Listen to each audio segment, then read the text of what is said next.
ఈ మధ్య western social media news outlet లో ఒక పదం సర్క్యులేట్ అవుతుంది. అదేమిటంటే భారత్ రెడ్ లైన్ దాటింది అని. ఇక్కడ మీరు చూస్తున్నారు కదా, ది టైమ్స్ అనే news outlet. Same news outlet కొన్ని months back India is the enemy అని ఒక ఆర్టికల్ పబ్లిష్ చేసింది. ఇది కేవలం ఒకే ఒక ఆర్టికల్ అనుకోవద్దు, ఇది ఇండియాకి అగెనిస్ట్ గా ఒక ప్రోపగాండా. మళ్ళీ ఇప్పుడు the Times news outlet Russia Belarus war game లో భారత్ చేరి రెడ్ లైన్ దాటింది అని ఒక ఆర్టికల్ ను ప్రచురించింది. రష్యా బెలరస్ దేశాల మధ్య చాలా మంచి సంబంధాలున్నాయి. బెలరస్ రష్యాకు సైనిక పరంగా చాలా ముఖ్యమైన మిత్ర దేశం. రష్యా తన మిసైల్స్, వార్ హెడ్స్ ను బెలరస్ లో డిప్లాయ్ చేసింది. ఈ రెండు దేశాలు కలిసి జపాడ్ అనే పేరుతో ఒక సైనిక విన్యాసాన్ని నిర్వహించాయి. దీనికి మన భారత్ తన ఆర్మీ, ఎయిర్ ఫోర్స్, నేవీ 3 దళాలను పంపింది. అందుకే ఇలాంటి కథనాలు వస్తున్నాయి. ది ఆస్ట్రేలియన్ కూడా డేంజరస్ ఆప్టిక్స్ ఫర్ క్వాడ్ అనే ఒక ఆర్టికల్ ని పబ్లిష్ చేసింది.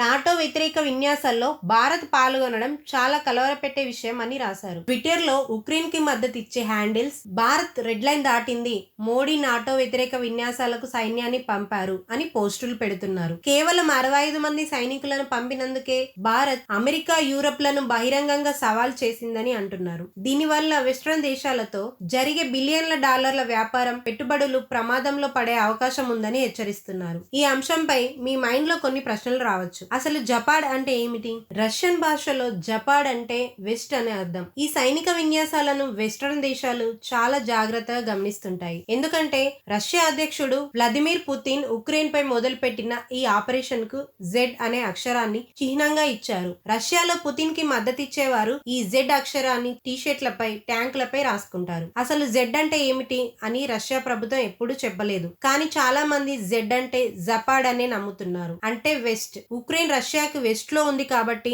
రష్యా వెస్ట్ లో ఉన్న ఉక్రెయిన్ తో వార్ ని జెడ్ అని జనాలు అనుకుంటున్నారు. అందుకే జపాడ్ విన్యాసాలను ఎప్పుడు నాటో కంట్రీస్ రాడార్ పై ఉంటాయి. నాకేమనిపిస్తుందంటే వెస్ట్రన్ మీడియా కేవలం ఇండియానే టార్గెట్ చేస్తుంది అని. అసలు నిజం ఏంటంటే ఈ సంవత్సరం జపాడ్ 2025 విన్యాసాల్లో 20కి పైగా దేశాలు పాల్గొంటున్నాయి. రష్యా, బెలరస్ తో పాటు Bangladesh, Iran, Pakistan, Thailand, UAE, Uzbekistan, Kazakhstan, China వంటి దేశాలు కూడా ఉన్నాయి. కానీ బంగ్లాదేశ్ పాల్గొంటున్నందుకు పశ్చిమ దేశాలు ఆందోళన పడుతున్నాయని చెప్పే ఆర్టికల్ మీకు ఎక్కడా కనిపించదు. పాకిస్తాన్ పాల్గొంటున్న విషయం కూడా చాలా మందికి తెలియదు. మరి కేవలం భారత్ ని ఎందుకు లక్ష్యంగా చేసుకొని వార్తలు రాస్తున్నారు? కారణం ఒకటే, భారత్ అంటే క్లిక్స్, వ్యూస్. ఇండియా గురించి రాస్తే వెంటనే అందరి దృష్టిని ఆకర్షిస్తుందని వారికి తెలుసు. అల్ జజీరా వంటి సంస్థలు కూడా భారత్ రష్యా బెలరస్ అణ్వాయుధాల రిహార్సల్స్ లో చేరింది అని రాశారు. కారణం ఏంటంటే అక్కడ అణ్వాయుధాలు ప్రయోగించబోతున్నట్లు, అదేదో భారత్ దానికి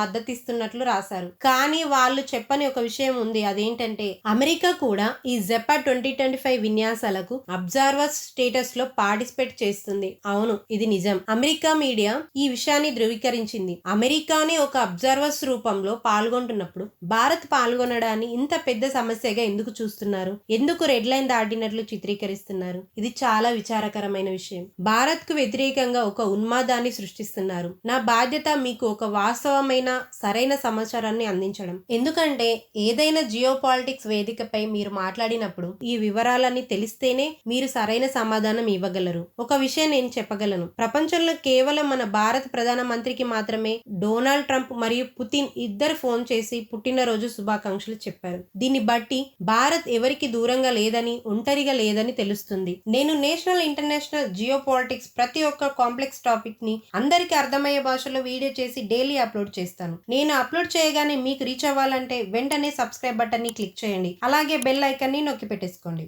జై హింద్.